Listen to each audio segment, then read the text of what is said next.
The people I met with are intelligent.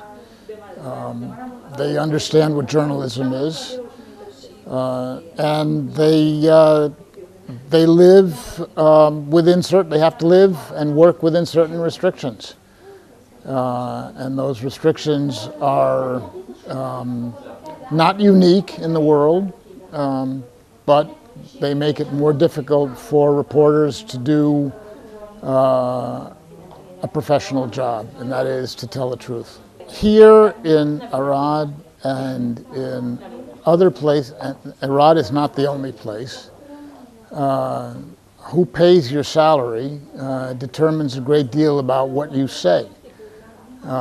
Fortunately, it doesn't determine what you think, but it certainly determines what you say and what you write. And the best situation for the citizens of a country, of a democratic country, is one where they understand as much as possible about the choices that they face as voters. And if the press is not able to report objectively and fairly and truthfully, and if the press's views are being determined because somebody in business or somebody in politics wants them to say something, then the democracy is hurt and the cause of a democratic nation is pulled back. What about the state of democracy now in Europe? We've seen some terrorist attacks last days in Paris, and how can they influence our freedom of speech or freedom in other ways? Yeah, I think the state of democracy in Europe is essentially good. I think that there is so much emphasis on human rights and so much fear of offending the sensibilities of others that there's a danger of self-censorship. And there's a danger that protecting minority rights, or what are seen as minority rights, is going to endanger the whole majority. But I believe that the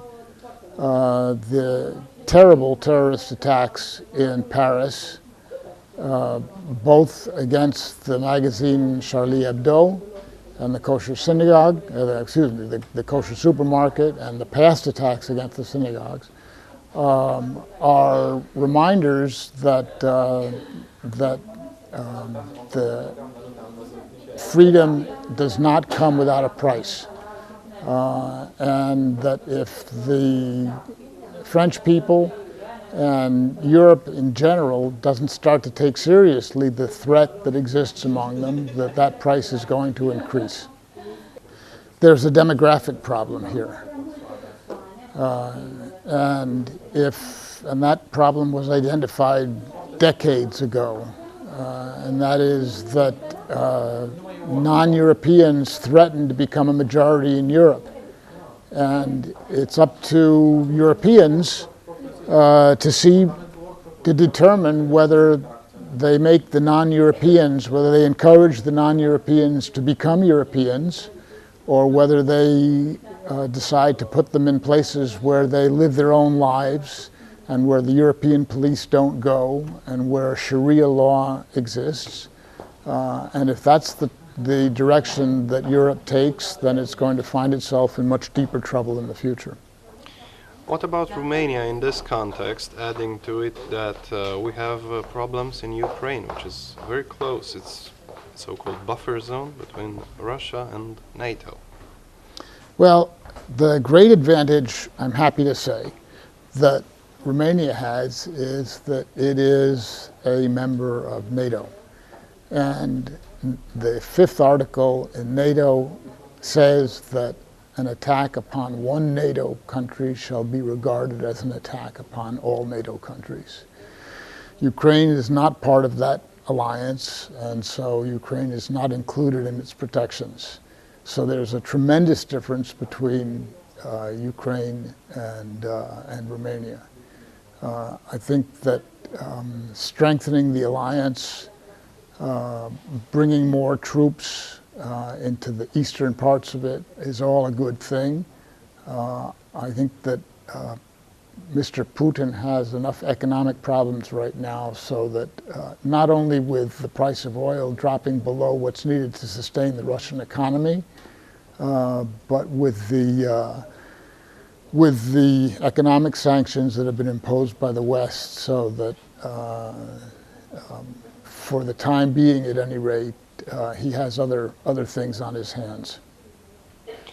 How do you see the development of the Romanian economy, and how important is this to the stability of this zone, this Eastern European zone? The development of the Romanian economy is extremely important. Romania is at the southeastern edge of NATO. Turkey is almost out of NATO because of its fundamentalist leadership. So although it remains officially in NATO, for many intents and purposes, I discount Turkey as an effective and genuine supporter of NATO. They'd like to remain in NATO for all sorts of political, domestic reasons, but they've clearly cast their lot with the Islamists, and they want to have less and less to do with the West. So that makes Romania much more important than it had been in the past, and that makes the stability and the improvement and the development of the Romanian economy even more important than it was before. Those are the kinds of questions which the Romanian political process needs to take an active role. Does Romania want to encourage business? Does it want a laissez-faire economy? Do Romanians and do Romania's leaders want the government to decide which direction the Romanian economy should go in?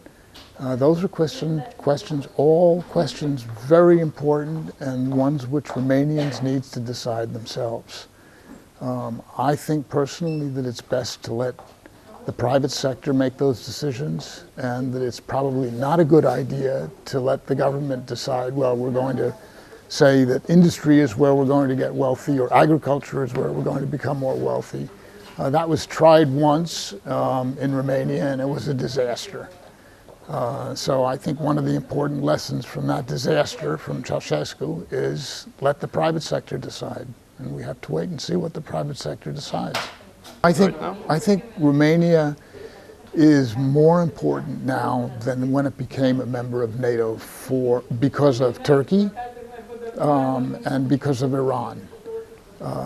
And the missile systems that are being built here to defend Europe become more important as Iran gets closer and closer to having a nuclear weapon. So I think Romania's importance as a member of the Western Alliance is growing, not decreasing. Well, the Black Sea remains a problem for trafficking, for drug traffic, and maritime security in the Black Sea is particularly important. And if things don't go well in Afghanistan, the heroin and opium problem will increase again in the future. All of that points towards a growing role for Romania as part of NATO.